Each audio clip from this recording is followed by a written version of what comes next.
Hello friends, welcome back to Shweta health tips.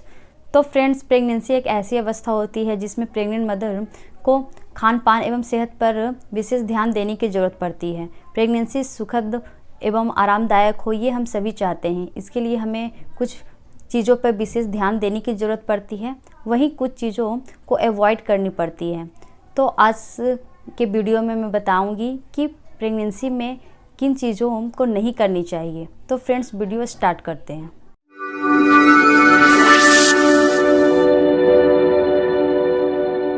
Friends, pregnancy में heavy exercise ना करें।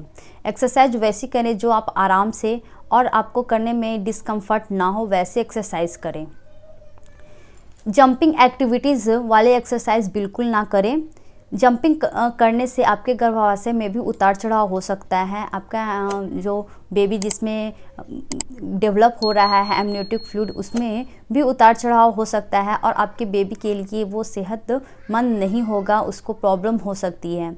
तो आप जंपिंग एक्टिविटीज़ को बिल्कुल अवॉइड करें। वैसे एक्सरसाइज ही करें जो आपके लिए कंफर्ट वाली हो, वैसे एक्सरसाइज ही करें। पीठ के बल ना लेटें। प्रेगनेंसी में बढ़ने वाले वजन का पूरा भार पीठ के बल लेटने से कमर पे आ जाता है, जिसके कारण आपको कमर दर्द की समस्या भी बढ़ सकती है। तो करवट लेकर सोना प्रेगनेंसी में सही होता है और बाएं करवट लेकर सोना सबसे अच्छा होता है। तो प्रेगनेंसी में पीठ के बल कम से कम लेटने की कोशिश करें और करवट लेकर ही सोएं। भारी चीज़ों को ना उठाएं। भारी चीज़ों को उठाने से आपका गर्भाशय नीचे की ओर आ सकता है, आपका कमर दर्द की समस्या भी बढ़ सकती है। 5 kg से ज़्यादा उठाना प्रेग्नेंट मदर को प्रेगनेंसी में नुकसानदायक हो सकता है। इसलिए आपको जब कभी भी भारी चीज़ें उठाना पड़े तो किसी की मदद लेकर उसे उठाएं। प्रेगनेंसी में कमर की मसल्स लूज़ हो जाती है और अगर आप भारी चीज़ उठाएंगे तो मसल्स स्पाज़म और स्प्रेन भी आ सकती है। इसलिए आप कोशिश करें कि आप कम से कम भारी चीज़ों को उठाएं।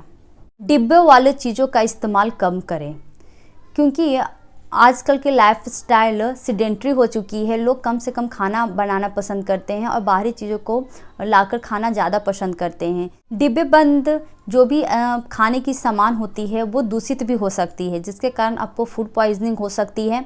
साथ साथ आपको डाइजेस्टिव सिस्टम पर इसका निगेटिव इम्पैक्ट हो सकता है और प्रेगनेंसी में आपके बच्चे पर भी ये नुकसान कर सकता है। तो जितना हो सके आप डिब्बे बंद चीज़ों का इस्तेमाल कम करें। ट्रैवलिंग को अवॉइड करें। प्रेगनेंसी में ट्रैवलिंग को मना किया जाता है। अगर आपको ट्रैवलिंग करना आवश्यक हो, आपके पास कोई ऑप्शन नहीं है, तो आप एरोप्लेन के जगह पे ट्रेन का और बाइक के जगह पे ऑटो का इस्तेमाल कर सकती हैं। बाइक से ट्रैवलिंग करना आप अवॉइड ही करें, क्योंकि इससे आपको गिरने का रिस्क भी ज़्यादा होता है और इसमें उतार चढ़ाव भी ज़्यादा हो सकता है। तो आप बाइक को बिल्कुल भी अवॉइड करें और जितना हो सके आप कम से कम ट्रैवलिंग करें। केमिकल युक्त क्लिनिक प्रोडक्ट का इस्तेमाल ना करें। वैसे क्लिनिक प्रोडक्ट का इस्तेमाल करें जिसमें कि बेकिंग सोडा और सिरका हो। वैसे क्लिनिक प्रोडक्ट जिसमें कि सिर्फ केमिकल हो, अगर आप इस्तेमाल करती हैं तो आप ध्यान रखें कि आपका नाक और मुंह अच्छी तरह से बंद हो। आप मास्क और ग्लव्स पहनकर ही इसका इस्तेमाल करें ताकि आपको इन्फेक्शन ना हो, इसका जो भी गंध हो आपके नाक में ना जाए और ये जो केमिकल युक्त पदार्थ जो होता है वो आपको किसी तरह का नुकसान ना पहुंचाए। सीढ़ियों पे चढ़ाई करने से बचें। फिसलने का और गिरने का रिस्क बढ़ जाता है। तो आप जब भी सीढ़ियों पर चढ़ाई करें तो आप संभलकर चढ़ें और हो सके तो कम से कम सीढ़ियों पर चढ़ें। झुककर काम करने से बचें।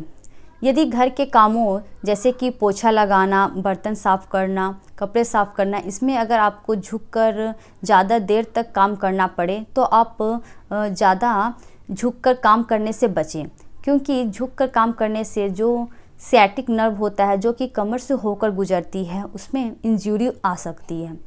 अगर ये सियाटिक नर्व डैमेज हो जाती है एक बार तो आपको लंबे समय तक कमर दर्द की समस्या हो सकती है। तो इस बात को ध्यान रखते हुए आप ज़्यादा झुककर काम करने से बचें। लंबे समय तक खड़े होकर काम ना करें। यदि आप किचन में काम करते समय 2 से 3 घंटे का आपको वक्त लग जाता है, आप जॉइंट फैमिली में रहती हैं और आपके पास कोई ऑप्शन नहीं है, या आप जॉब करती हैं जिसमें आपको खड़ा होकर काम करना पड़ता है, तो आप काम करते वक्त बीच में थोड़ा ब्रेक ले लें। ब्रेक में आप थोड़ा आराम कर लें और फिर से काम की शुरुआत करें। आप एक बार में 30 से 40 मिनट तक खड़ी हो सकती हैं। उससे ज़्यादा खड़े होने से खुद को बचाएं और जितना ज़्यादा हो सके अवॉइड करें। आप वैसी चीज़ों को बिल्कुल ना करें जिसमें कि आपको बैलेंस करने की आवश्यकता होती है। प्रेगनेंसी में वज़न बढ़ने के कारण जो आपका बॉडी का सेंटर ऑफ ग्रेविटी होती है वो थोड़े पॉइंट से शिफ्ट हो जाती है, जिसके कारण आपको बैलेंस बनाने में, आपको कोऑर्डिनेशन करने में प्रॉब्लम होती है। तो बैलेंस जहाँ पे आपको करने की ज़रूरत होती है वहाँ पे आप अपने आप को थोड़ा संभल कर काम करें। जैसे कि आपको अगर कुर्सी पे चढ़कर कुछ तस्वीरें लगानी हो, कुछ सामान उठाना हो, तो ऐसी चीज़ों को बिल्कुल ना करें जिसमें कि आपको बैलेंस बनाने की ज़रूरत पड़ती है। कपड़े ज़्यादा टाइट ना पहने।